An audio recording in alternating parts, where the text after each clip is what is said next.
മിശിഹായിലെ സ്നേഹമുള്ളവരെ, ഇന്നത്തെ വചനഭാഗമാണ് ഇത്. ഇന്ന് ലൂക്കാസ് സുവിശേഷകൻ 16-ാമത്തെ അധ്യായം 1 മുതൽ 10 വചനങ്ങൾ വായിച്ചു കേട്ടത്. 10 വരെ വചനങ്ങൾ. എനിക്ക് ഒരു കാലത്ത് ഞാൻ തിരുവോണ സമയത്ത് എന്നെ ഒത്തിരിയേറെ ചിന്തിപ്പിച്ച വചനഭാഗം ഇതാ. ഇതിനകത്ത് ചിന്തയാണ്.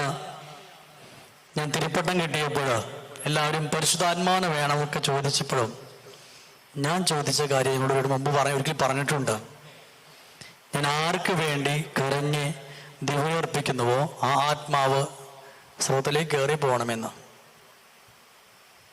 ഈ വചനഭാഗമാണ് അങ്ങനെ ചിന്തിപ്പിക്കാനും ചോദിക്കാനായിട്ട് എന്നെ പ്രേരണ നൽകിയത്.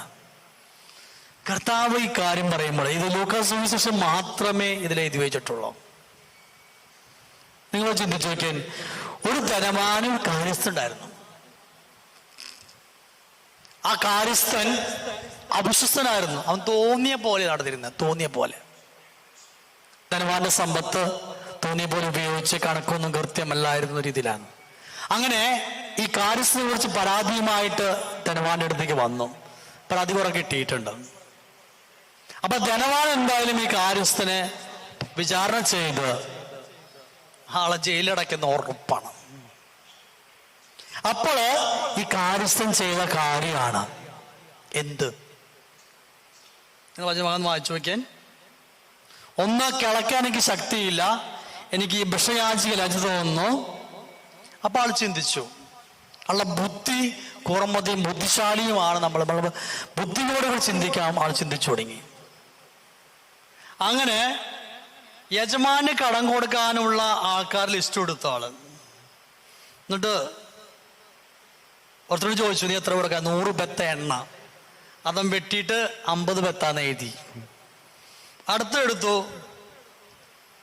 100 കോറ് ഗോതമ്പ് വെട്ടിയിട്ട് 80 കോറ് എന്ന് എഴുതി. ഇവിടെ വചനം പറയുകയാണ്, യേശു പറയുകയാണ്, കൗശലവർ വച്ച നീതിയുടെ കാര്യസ്ഥ യജമാനെ പ്രശംസി. എന്നാൽ യുഗത്തിന്റെ മക്കൾ തങ്ങളുടെ തലമുറ വെളിച്ചത്തിന്റെ മക്കളെക്കാളും ബുദ്ധിശാലികളാണ്. നിങ്ങൾക്കിത് വായിച്ചിട്ട് എന്ത് തോന്നി? നിങ്ങൾക്കിത് വായിച്ചിട്ട് എന്ത് തോന്നി?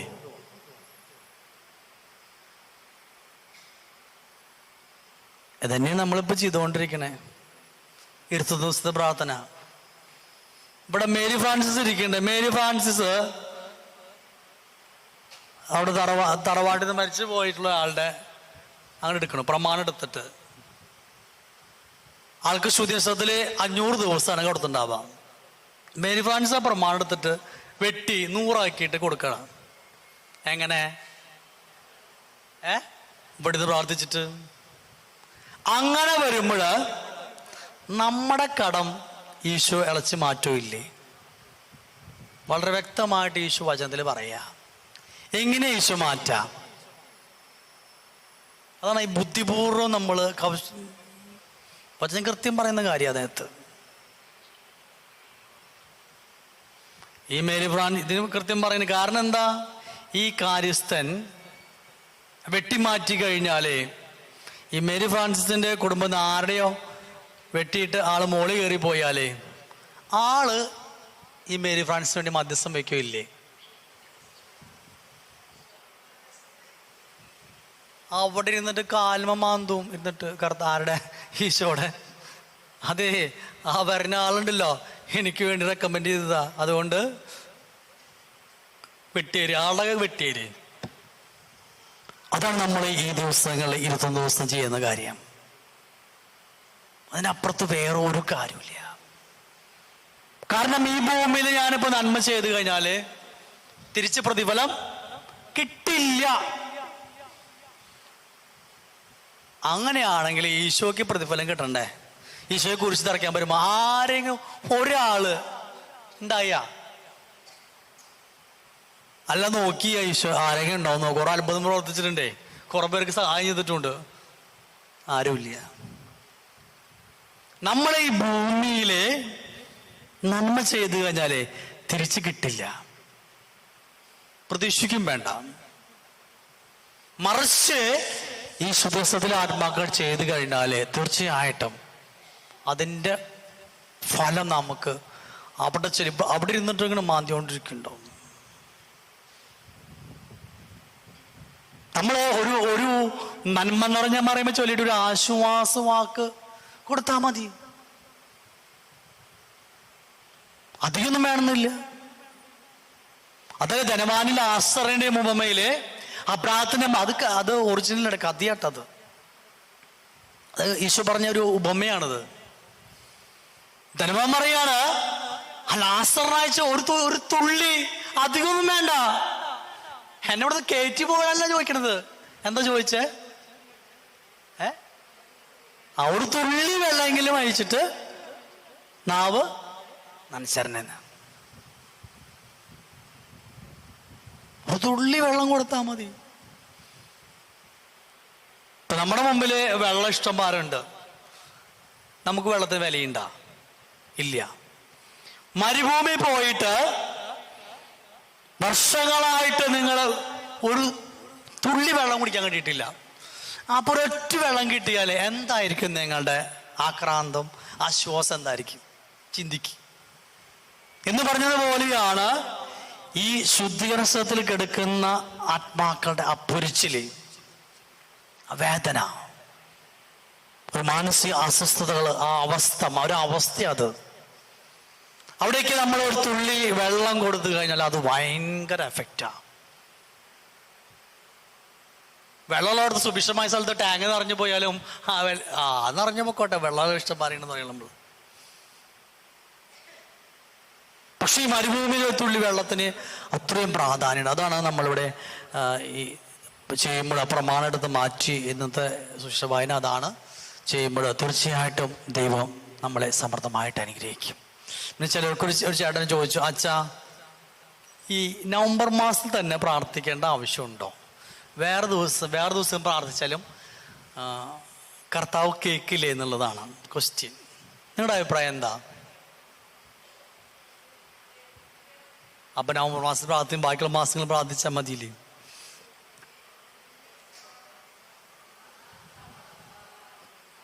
സഭ എന്താ അങ്ങനെ ചെയ്ത് വെച്ചേ? ഞാൻ ചേട്ടനോട് ചോദിച്ചു, ചേട്ടാ ഓണത്തിനും ക്രിസ്മസിനും ദീപാവലിക്കും ഇവിടെ സൂപ്പർ മാർക്കറ്റിൽ ഒന്നെടുത്ത 2 കിട്ടും, ഓഫർ ഉണ്ട്. ഓഫർ കഴിഞ്ഞ് ചെന്ന് കഴിഞ്ഞാൽ നിങ്ങൾക്ക് ചോദിച്ചിട്ട് ചെന്ന് കഴിഞ്ഞാൽ കിട്ടുമോ? എന്താ കിട്ടാത്ത?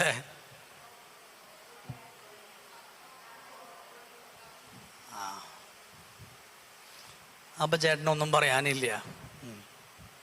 ഇതുപോലെ കത്തോലിക്ക സഭ നിങ്ങൾക്ക് നൽകുന്ന ഓഫറാണത്, നമുക്ക് നൽകുന്ന ഓഫറാ ഈ നവംബർ മാസത്തില് പ്രത്യേകമായി പ്രാർത്ഥിക്കാനായിട്ട്. ആ ഓഫർ നമ്മൾ സ്വീകരിച്ച പെട്ടെന്നാണ്. അപ്പോ ഒരു സാധനത്തിന്റെ വിലക്ക് 2 സാധനങ്ങൾ, 3 സാധനങ്ങൾ, ഒരു സോപ്പ് വാങ്ങിയ വിലക്ക് എത്ര കിട്ടും? 2 സോപ്പ് അല്ലെങ്കിൽ 3 സോപ്പ് കിട്ടും. ലാഭല്ലേ? നമ്മൾ പലപ്പോഴും ചെയ്ത് സൂപ്പർ മാർക്കറ്റിൽ നഷ്ടമാണോ ചോദിക്കും. നഷ്ടമല്ല. ഇതുപോലെ കത്തോലിക്ക സഭ നവംബർ മാസത്തിൽ പ്രത്യേകമായിട്ടൊരു ഓഫർ നമുക്ക് നൽകിയിരിക്കുകയാണ്, നമ്മുടെ മരിച്ചു പോയിട്ടുള്ള പൂർവികർക്ക് വേണ്ടി പ്രാർത്ഥിക്കാനായിട്ട്. ആ ഓഫർ നമ്മൾ സ്വീകരിച്ച് മറ്റു മാസങ്ങളിൽ പ്രാർത്ഥിക്കാൻ കുഴപ്പമൊന്നുമില്ല. പക്ഷേ ഒരു സോപ്പിന്റെ വിലയ്ക്ക് ഒരു സോപ്പ് കിട്ടുള്ളൂ, ഓഫറില്ല. ഞാൻ തല്ലും ബഹളം ഉണ്ടാക്കിയ വലിയ കാര്യമുണ്ടോ? ഓഫർ കഴിഞ്ഞിട്ട് നിങ്ങളുടെ ഓഫർ ഞാൻ കണ്ടല്ലോ, എന്താ ഇപ്പൊ ഓഫർ തരാത്തെ? കടക്കാർ പറയും ഓഫർ കഴിഞ്ഞു, 3 ദിവസം ഉണ്ടായിരുന്നുള്ളൂ. ലിമിറ്റഡ് കൈസോടെ LG കുന്നുംകുളത്തെ LG-കാര് 2 ദിവസം എല്ലാവർക്കും എല്ലാ സാധനത്തിനും പകുതി വില 50%, ആ ദിവസം മാത്രമുള്ളൂ കേട്ടോ. ഇതുപോലെ സഭ നമുക്കായിട്ട് ഓഫർ തന്നിരിക്കുന്ന മാസമാണ് നവംബർ മാസം. സഭയോട് ചേർന്ന് സഭയുടെ വളർച്ചയുടെ കാലഘട്ടം, പ്രതിപദാർശ കാലത്ത് ചേർന്ന് സഭയോട് ചേർന്ന് നവംബർ മാസത്തില് മരിച്ചവർക്ക് വേണ്ടി പ്രാർത്ഥിക്കാനുള്ള ഓഫറാണ് സഭ നമുക്ക് നൽകിയിരിക്കുന്നത്.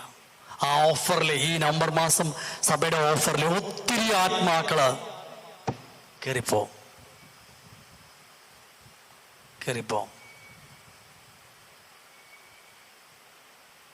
അതുമാതിരി ജയിൽ ശിക്ഷ അനുഭവിക്കുന്നവർക്ക് ചില കാലാവധി പീരീഡില്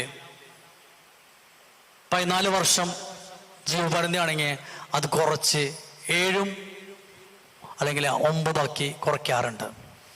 അത് ചില പ്രത്യേക സാഹചര്യങ്ങളിൽ കൊടുക്കാറുണ്ട്. അപ്പൊ നമുക്ക് ചോദിക്കാം, ശിക്ഷ കൊടുത്തത് 14 വർഷമല്ലേ, അത് ശിക്ഷ കൊടുത്താൽ അവർക്ക് കുറയ്ക്കാനുള്ള അധികാരമുണ്ട്. വധശിക്ഷയ്ക്ക് നിശ്ചയിച്ച ആള് പ്രസിഡന്റ് ദയാഹർജി കൊടുത്തു കഴിഞ്ഞാല് വധശിക്ഷയിൽ നിന്ന് ഒഴിവാക്കാനായിട്ട് സാധിക്കില്ലേ? അതും അറിയില്ലേ? വധശിക്ഷയ്ക്ക് ശിക്ഷിച്ചു കഴിഞ്ഞാൽ, ജീവനിൽ ശിക്ഷിച്ചു കഴിഞ്ഞാല് പ്രസിഡന്റ് ദയാഹർജിക്ക് വേണ്ടി നമ്മൾ അപേക്ഷ കൊടുത്താല് പ്രസിഡന്റിന് തോന്നുകയാണെങ്കിൽ അത് ദയാഹർജി സ്വീകരിച്ച് ആ ശിക്ഷയിൽ നിന്ന് ഒഴിവ് കൊടുക്കാനായിട്ട് ഇന്ത്യൻ പ്രസിഡന്റിന് അധികാരമുണ്ട്. അതിനെ നമ്മൾ ദയാഹർജി കൊടുക്കണം. അതിൽ കിടക്കുന്ന ആൾക്ക്, ജയിലിൽ കിടക്കുന്ന ആൾക്ക് ദയാഹർജി കൊടുക്കാൻ പറ്റില്ല. പുറമേയുള്ളവരാണ് ദയാഹർജി കൊടുക്കുക എന്ന് പറഞ്ഞതുപോലെ ദൈവത്തിൻ്റെ അടുത്തേക്ക് നമ്മൾ ദയാഹർജി കൊടുക്കുകയാണ്. ഇന്ന ആള് എൻ്റെ തറവാട്ടിൽ നിന്ന് മരിച്ചുപോയ പൂർവികരെ ഇവിടെ ജയിൽ അനുഭവിച്ചുകൊണ്ടിരിക്കുക, എന്തെങ്കിലും കാരണം കാണിക്കണമേ എന്ന് പറഞ്ഞിട്ട് ദയാഹർജി കൊടുക്കുമ്പോൾ ആ ശിക്ഷയിൽ നിന്ന് ഒഴിവ് കൊടുക്കാനായിട്ട് ഈശോയ്ക്ക് അധികാരമുണ്ട്. ഈശോയ്ക്ക് അധികാരമുണ്ട്. ഈശോയാണ് തീരുമാനിക്കുന്നത്. അതുകൊണ്ട് നമുക്ക് ഈ മാസം പ്രത്യേകമായി പ്രാർത്ഥിച്ച് നമ്മുടെ കുടുംബത്തിൽ മരിച്ചു പോയുള്ള പൂർവികർക്ക് അവിടെ നിത്യശാന്തി നൽകുവാനായിട്ട് പ്രത്യേകം പ്രാർത്ഥിക്കുകയും ചെയ്യാം. പിതാവിൻ്റെയും പുത്രൻ്റെയും പരിശുദ്ധാത്മാവിൻ്റെയും നാമത്തിൽ ആമേൻ.